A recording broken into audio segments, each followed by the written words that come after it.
Beda antara ngobrolin nikah dengan nikah. Ngobrolin zikir dengan zikir. Pengajian zikir beda dengan zikir. Tapi pengajian itu dia dapat memenuhi hasrat intelektual.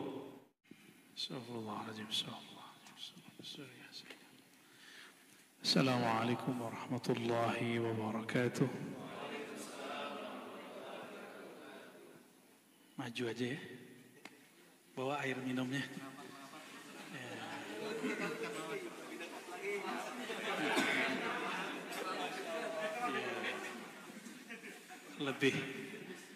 Lebih hangat. Teman-teman udah biasa ya, jadi nggak pakai kaos kaki, nggak kedinginan. Saya kedinginan. Baik, bismillahirrahmanirrahim.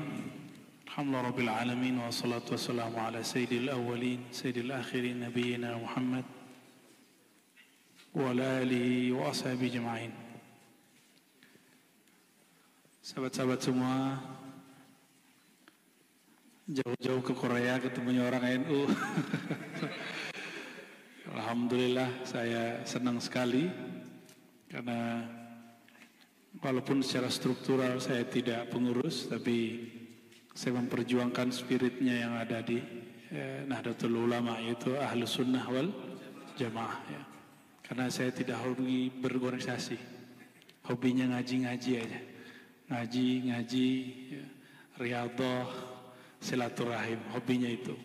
Dan saya rasa itu spiritnya orang berorganisasi. Tapi saya tidak perlu jadi menjabat apa, bagi saya nggak perlu ya. Tapi mesti ada orang yang masuk ke organisasi. Bahkan mesti ada orang yang masuk ke dunia politik. Jadi jangan niru kami semua. Harus ada yang seperti teman-teman ini ya, aktivis ya.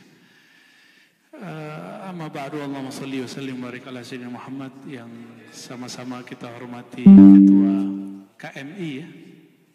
PMI Pak KMI? KMI, Komunitas Muslim Indonesia, dan Ketua Takmir dan semua tim, semua lajnah panitia. Sungguh senang sekali jauh-jauh ke negeri Gingseng, dengerin salawat pesantren orang Jawa ya. Dan nikmat sekali ya. Alhamdulillah kami punya guru orang Jawa itu banyak, orang ya, terutama yang NU ya. Saya basicnya di Sumatera Barat itu, orang Minang. NU itu nggak tahu, baru tahu belakangan. Baru masuk NU itu belakangan. Dulu paling ada di tempat kami namanya PERTI, Persatuan Tarbiyah Islamiyah. Itu mirip dengan NU, bedanya NU 4 mazhab, kami 1 mazhab. Syafi'i. Tapi saya pun bukan orang struktural di PERTI, karena saya menghindari itu untuk sementara, nggak tahu kalau nanti. Guru-guru saya banyak di PERTI. Saya nggak belajar hikam, belajar i'anatul talibin, kitab Ahlus Sunnah wal Jamaah ya. Sifat 20 ini menjadi pelajaran penting kalau mau menjadi aswajah ya. Mesti ada di masjid ini orang yang ngajar sifat 20, Asmaul Husna, mazhab Syafi'i, baru tasawuf, 3. Baru kuat tasawufnya, Ahlus Sunnahnya ya. Nah kami dulu belajar kitab-kitab seperti itu. Dan ketika kami cek silsilah dari guru dan guru-guru kami itu, ternyata sama dengan Hadratus Syekh Hasyim Asy'ari. Hadratus Syekh Hasyim Asy'ari bahkan berguru, salah satu gurunya orang Minangkabau juga, yaitu Ahmad Khatib Al-Minangkabawi ya. Meskipun sekarang itu hanya legenda ya, bahwa orang Minang dulu pinter-pinter bener dulu. Sekarang ya kita nggak cukup hebat dengan nostalgia, kita harus menemukan sejarah kita sendiri. Orang dulu hebat ya, hebat mereka. Hebat zaman ini berbeda ya. Maka teman-teman semua, Abang Hisham,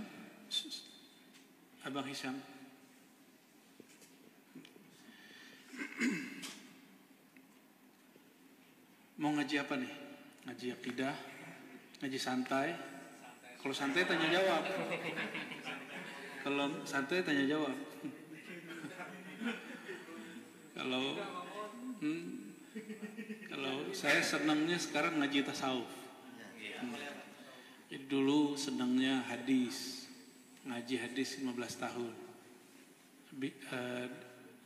Hadis itu pagi dan malam. Kalau siang saya ngaji akidah dan filsafat. Jadi siang sama malam itu beda ngajinya. Belakangan Allah beri arahan mempelajari kitab-kitab tasawuf dari guru-guru mursyid tasawuf yang juga lumayan banyak ya. Dulu waktu kita ngaji hadis orang ngomong hari gini ngaji hadis gitu. Udah nge-level, udah nge-zaman. Terus pas ngaji akidah sering konfrontasi dengan Wahabi. Hari gini masih tengkar sama Wahabi. Nah kita gak tengkar. Kita gak pernah ngelawan Wahabi. Wahabi yang nyalahin kita ya gak? Kita pernah gak ganggu Wahabi? Gak pernah. Wahabi ganggu kita. Ya salah lagi. Jadi ada orang nyinyir. Entah nyinyir tuh orangnya sama. Ya. Terus ketika amalan kita dibid'ahkan orang, saya jawab pakai dalil-dalil yang kuat.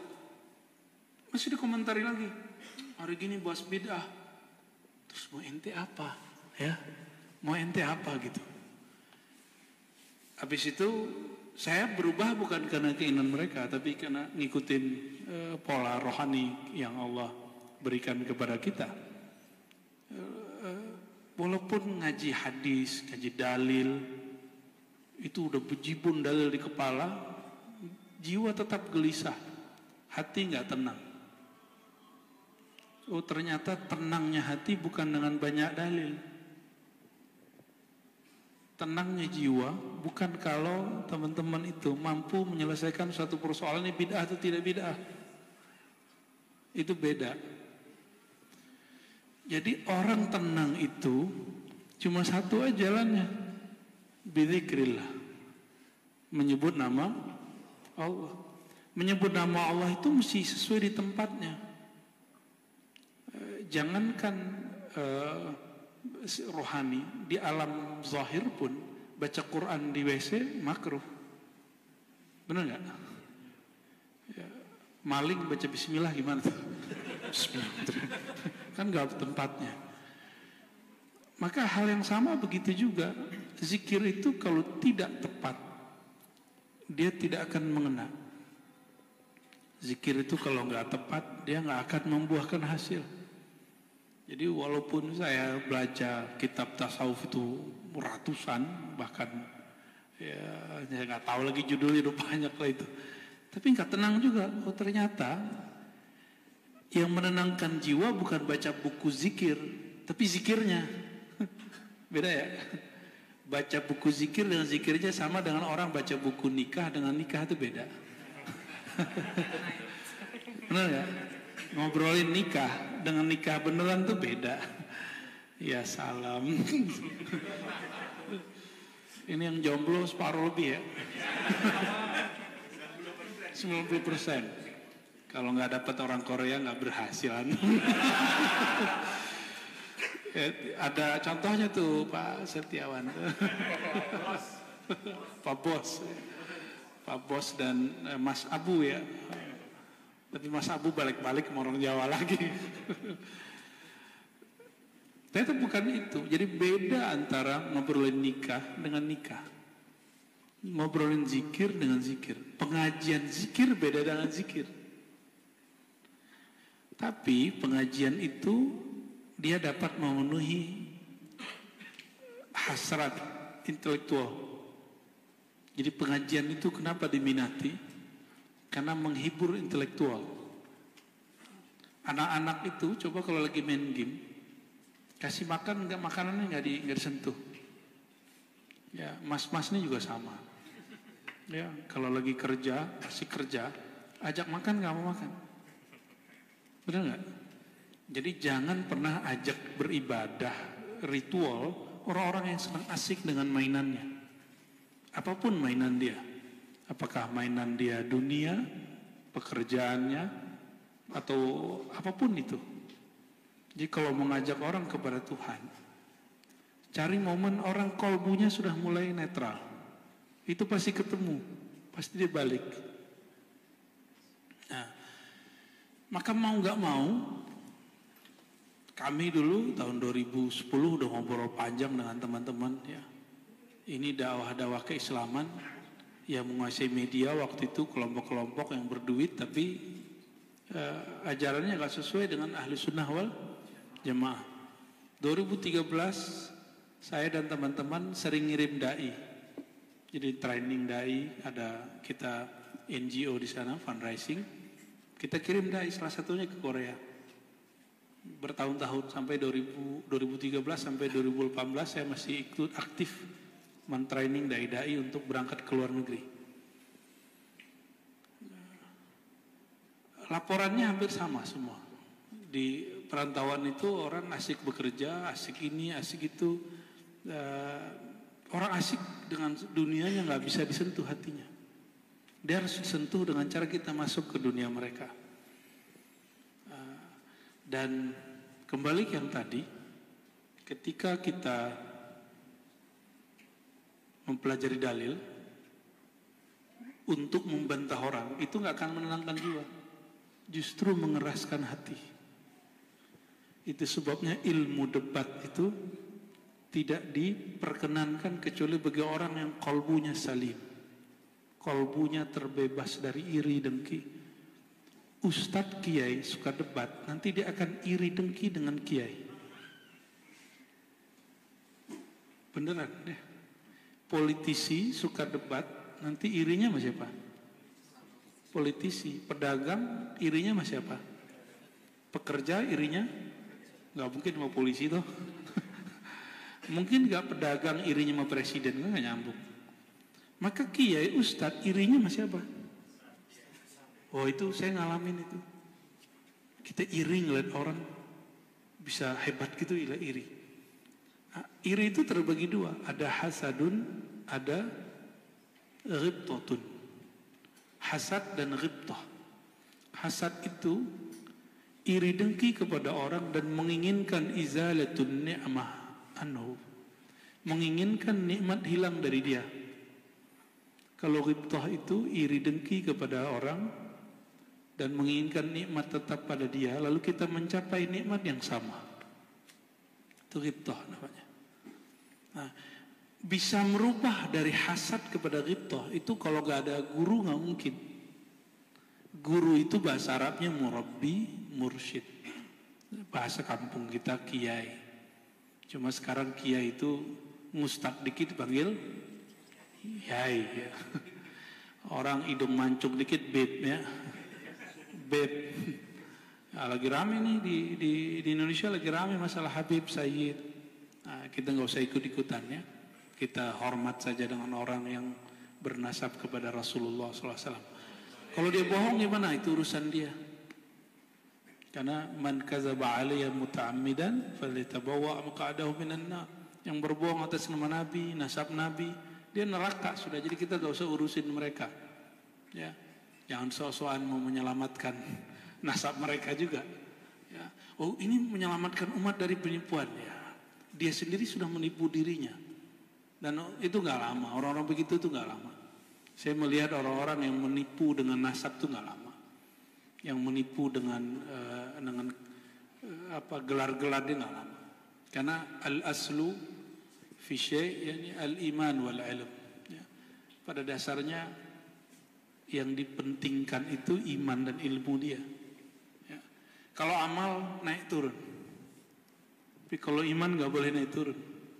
Jadi kalau disebut iman sih lagi naik itu amalnya. Iman nggak boleh naik, nggak boleh turun. Dia harus begitu. Dia harus flat. Iman kalau naik nambah, itu yang nambah amalnya, suasananya. Adapun isi imannya nggak boleh nambah. Rukun iman berapa? Rukun iman berapa? Rukun iman 6 boleh nambah gak? 6,5. Nggak boleh segitu aja udah. Flat dia. Tapi suasananya boleh nambah. Suasananya mungkin turun. Nah, teman-teman jamaah Masjid Darussalam Paran Baran. Kirain diparani. Jawa lagi. Teman-teman semua, ini barangkali obrolan ringan kita malam ini. Ya. Kalau saya ceramah nggak bisa pakai suara meninggi-meninggi ya, begitu gitu aja suaranya. Orang tenang itu bukan dengan dalil.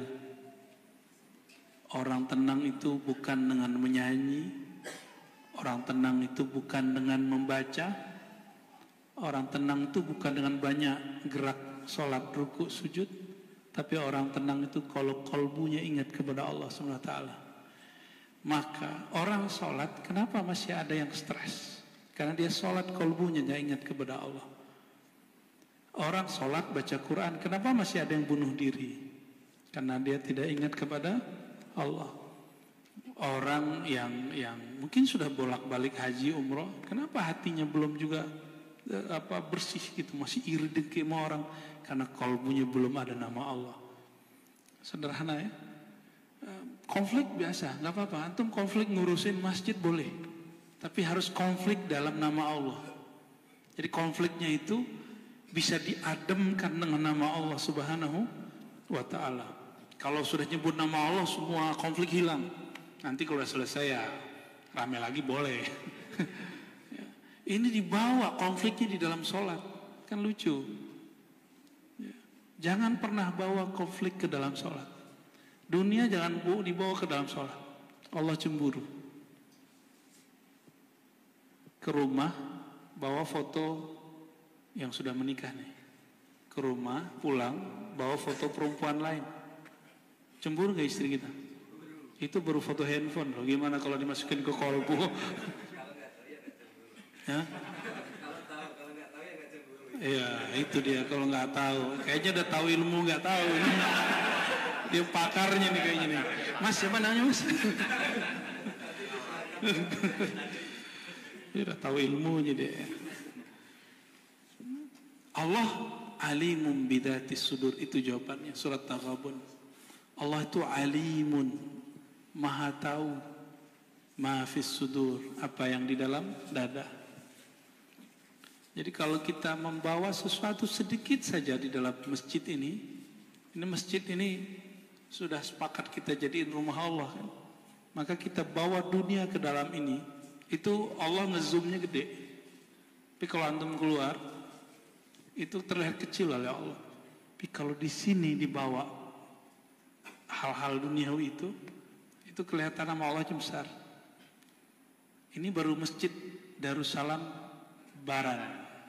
Gimana kalau masjid yang ada di Al-Haram? Itu sebabnya dosa di sana itu dilihatnya besar oleh Allah. Kan itu tanah suci. Nah, apalagi kalau sudah dibuat takbir, lidahnya membesarkan Allah, tapi kolbunya belum membesarkan Allah. Apa kata Allah? Enti gombal. Ya, Allah Akbar artinya apa? Allah Maha Besar, tapi dalam hati enggak juga sih gitu. Ya, Allah cuma mengatakan enti global, lidah mengatakan besar, hatimu mengatakan kecil. Allah Maha tahu, alimum bima fis sudur. Allah Maha tahu goresan-goresan hati. Karena Allah tahu, kita enggak bisa bersendiwara di hadapan Allah Subhanahu wa taala. Nah, orang yang merasakan ini disebut dengan muraqabah. Merasa dilirik oleh Allah, merasa diperhatikan oleh Allah. Kalau kerja ada CCTV-nya rajin ya, pura-pura rajin ya. Allah itu CCTV-nya ada di dalam kolbu. Jadi kolbu kita itu ada CCTV-nya Tuhan. Itu sebabnya kita nggak perlu ngurusin hati orang baik atau nggak baik. Orang hatinya ikhlasnya ikhlas itu urusan Allah. Karena Allah yang ngezoom di dalam. Kita nggak perlu ngurusin itu. Yang kita perlu urusi kolbu kita. Nah, kalau antum suka debat, nanti ngurusin hati orang. Hati sendiri kurang diurusi. Kalau suka debat, nanti ngurusin orang sesat apa nggak sesat. Kita tidak ngurusi diri kita sesat atau tidak. Ya. Bagi saya orang sesat itu bukan aliran A, B, C, D dalam pengertian rohani ya, dalam ilmu akidah ya. Dalam pengertian rohani sederhana aja. Orang-orang sesat itu orang-orang yang kalbunya kesat. Dalilnya surah Az-Zumar ayat 22, 23 ya. Disebut dalam Al-Quran ya, afaman syarahallahu sadrahu lil Islam fahuwa ala nurin min rabbih ya. Ada yang hafiz? Mohon dibenerin kalau salah. Afaman syarahallahu sadrahu lil Islam fahuwa ala nurin min rabbih ya, surat 39 surat Az-Zumar ayat 22. Apakah orang-orang yang Allah lapangkan dadanya untuk Islam, dia berada dalam nur Rabbnya. Nur Allah itu namanya Nur Muhammad sallallahu alaihi. Itu yang antum baca di buku salawat tadi, itu tentang nur Sayyidina Muhammad sallallahu alaihi wasallam. Jadi kalau ada orang baca salawatan tapi anti kajian Nur Muhammad, itu sama dengan himar yahmilu asfara, keledai mikul barang tapi dia nggak tahu apa yang dia pikul ya. Lalu di tengah ayat disebutkan fawailul lil qasiyati qulubuhum, maka sungguh celaka bagi orang-orang yang kesat hatinya. Dari apa? Dari zikrillah, dari menyebut nama Allah. Jadi celaka itu udah dicap sama Allah Ta'ala. Sungguh celaka orang-orang yang kalbunya kesat. Kesat itu bahasa Arab, kasat. Udah jadi bahasa Indonesia ya? Sulit gitu. Kayaknya sulit sekali tersentuh. Ini jangan pikirkan orang, pikirkan antum tadi sholat itu mudah nggak untuk khusyuk? Kalau sulit jangan-jangan kena ayat ini. Berarti kita nggak usah mikirin orang tuh untuk bab kolbu. Untuk kebersamaan kita perlu mikirin gimana orang ramein masjid. Tapi kalau sudah di masjid, kita kepada Allah Subhanahu wa taala, kita tawajuh fokus kepada Allah. Ya, nggak usah mikirin orang. Ya. Nah, dalam hal ini kemudian disebutkan orang-orang yang kesat kolbunya itu disebut mereka itulah dalam dolalin mubin, kesesatan yang nyata. Jadi sesat di dalam Al-Quran, itulah yang sesat di dalam ilmu kerohanian. Karena ilmu rohani tidak ikut Quran, ilmu tasawuf tidak ikut Quran, ya bid'ah. Nah, di dalam Al-Quran ajaran sesat, kelompok sesat itu bukan kelompok yang kita sebut A, B, C, D dalam daftar buku aliran sesat. Aliran sesat itu di dalam Al-Quran orang yang sulit kalbunya ingat Allah Subhanahu wa ta'ala ya. Kalau sudah aswajah Ahlussunnah wal Jamaah sudah. Sekarang kita urusin kalbu kita ingat Allah apa tidak ya. Kalau Mas biasanya teman-teman ini kebanyakan kerjanya di pabrik apa? Ada yang ngelas, ada yang spare part mobil, spare part motor juga. Oke, itu kalau nggak ada trainernya bisa buat nggak? Dimarahin. Kalau maksudnya tidak ada yang membimbing, bisa nggak? Kalau coba-coba sendiri jadi mobil nggak tuh? Antum bisa bayangkan orang yang coba-coba zikir, orang yang coba-coba sholawat, orang yang coba-coba mengajarkan nama Allah, ya nggak jadi. Mobil itu juga ada bautnya, ada mesinnya, ada bahan bakarnya, dan dia bergerak. Kalau sudah klop semua dia akan jalan. Tapi kalau nggak jadi jalan nggak akan jalan. Itu maksudnya ya. Tubuh kita itu sebenarnya adalah bagian zahir daripada kendaraan itu. Nah, batinnya kayak barangkali bagian terdalamnya itulah kolbu ya. Oleh karena itu mau tidak mau ini fardu ain bukan fardu kifayah. Belajar ilmu kolbu itu fardu ain. Belajar sholat wajibnya. Sholat untuk apa? Bayar utang. Sholat untuk apa? Biar nggak masuk neraka. Belum tentu orang sholat ada yang masuk neraka. Fawailul lil sholat. Celaka bagi orang sholat tuh belum beres kalau sholat doang. Itu terus gimana? Nah, kita selama ini dari kecil didoktrin kamu wajib sholat lima waktu. Tapi tidak diajarkan bagaimana sebenarnya sholat yang rohani. Yang baru diajarkan baru sholat yang jasmani. Dari kecil nggak pernah kan diajarin sholat. Tujuan sholat apa? Jarang. Cuma diajarin baca usolli, takbir, fatihah, tutupnya apa? Assalamualaikum. Itu aja ya. Apa sebenarnya tujuan sholat? Nah, dalam surat Thaha itu disebutkan aqimis sholata lidzikri. Aqim itu bahasa Arab, usahakanlah kamu agar menyempurnakan sholat. Itu terjemahannya. Bukan lakukanlah sholat, itu terjemahan biasa. Aqim aqama, berusaha menyempurnakan sholat. Untuk apa tujuannya? Lidzikri, untuk mengingat aku. Jadi sholat itu mengingat Allah langsung. Masalahnya adalah zikir itu di mana?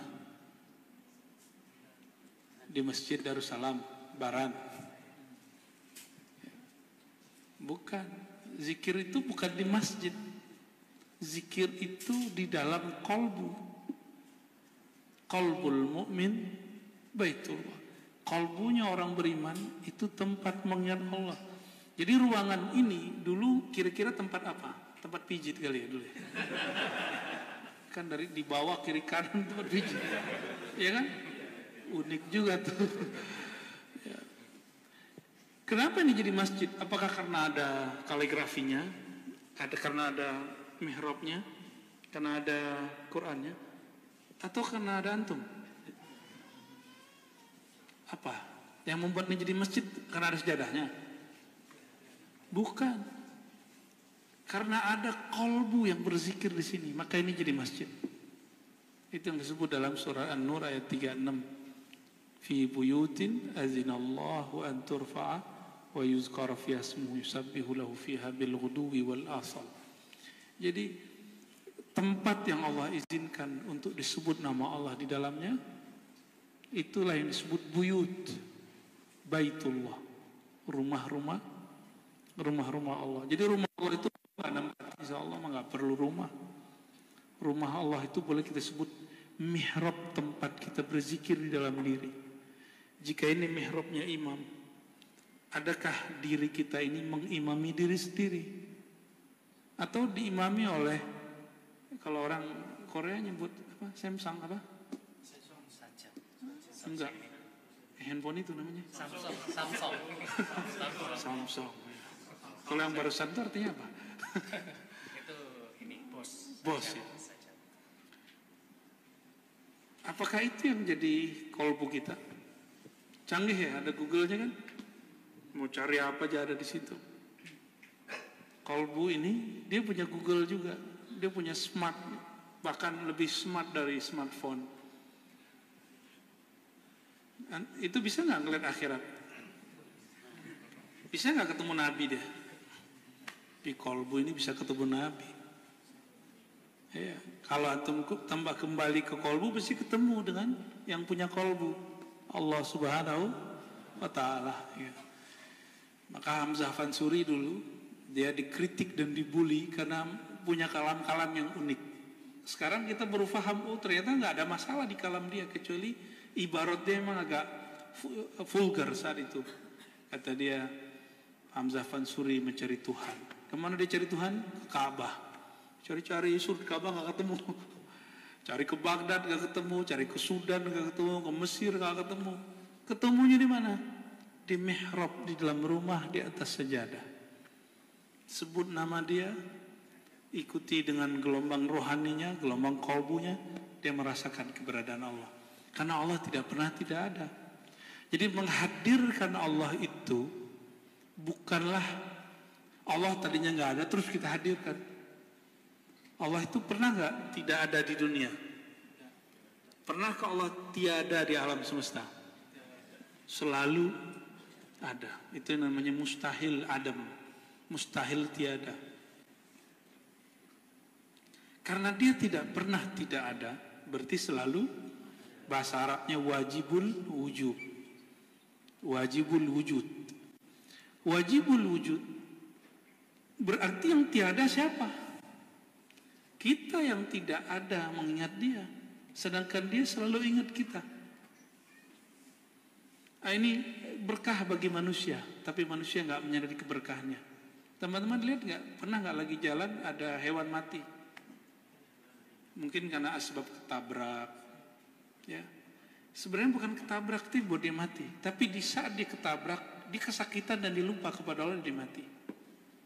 Ya, jadi para imam kita mengatakan matinya hewan karena dia lupa kepada Allah. Dulu Abah Gurus kumpul mau nembak burung, dia lihat dulu nafas burungnya, kapan dia lupa dalam nafasnya dia tembak, kena nggak kena mati katanya. Samping dia anggota TNI, itu anggota bingung, kok bisa? Abah Guru nembak sembarangan, tapi kenapa? Karena ruhaninya nyambung dengan alam semesta. Ya, kita mungkin belum sampai di level itu. Minimal kita tahu ini kolbuku kok sulit sekali zikir kepada Allah Subhanahu wa Ta'ala. Ya. Maka wajib belajar zikir kolbu. Wajib. Kolbu ini wajib belajar zikir. Sebagaimana wajib belajar sholat. Karena aqimis sholata li dzikri. Jadikan sholat untuk mengingat aku. Berarti pelajarilah tentang berzikir di dalam kolbu itu. Mesti belajar, ya. Kalau enggak nanti ya sholatnya hambar aja. Jadi kalau kita mau ngasih tahu ke orang Islam itu indah loh. Apanya yang indah? Yang paling indah di sholat itu, di dalam Islam itu ya sholat. Jadi ajmalu ma wajadtu fil Islam, yani as-salah. Yang saya tahu yang paling indah dalam Islam itu ya sholat. Nggak ada lagi. Kalau pergi ke Ka'bah, ibadah yang paling tinggi di sana ngapain? Sholat. Pergi ke Raudhah, sholat yang disebut di situ berapa ibadahnya? Apa kepahalanya? Sholat di Raudhahku sama dengan 1000. Itu Nabi nggak sebut yang lain, sebutnya sholat. Dan apa yang paling ajaib ini penutup kajian saya malam ini. Karena besok puncaknya ya. Karena kalau dikasih yang ganas-ganasnya malam ini besok nggak datang lagi. Nabi SAW melewati para anbiya. Itu mereka lagi sholat di kuburnya. Kalau kita sholat masih cari pahala. Kalau nabi-nabi sholat di kuburnya cari apa? Nah ini insya Allah ingetin. Oh ibadah itu ada karena cari pahala, ada yang karena satu hal lagi. Nah, di dalam ilmu kerohanian itu ada istilahnya. Insya Allah besok akan saya singgung tentang itu, ya. Ya. Besok aja lah. Gak bisa tidur, nggak apa-apa lah, jangan tidur ya.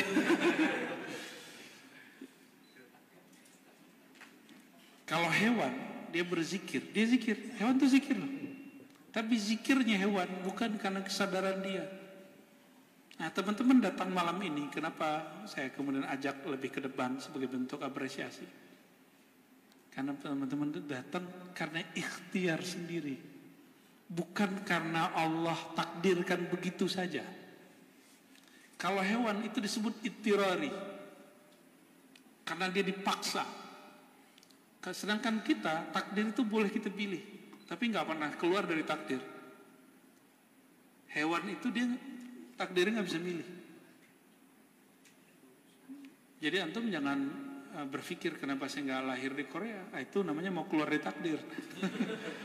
Kita ini sudah jadi orang Indonesia, walaupun antum nanti menjadi orang Korea, tapi nggak akan bisa, darahnya tetap darah Jawa. Darah apa nih paling banyak nih? Jawa. Aduh, lama-lama jadi Jawa lagi.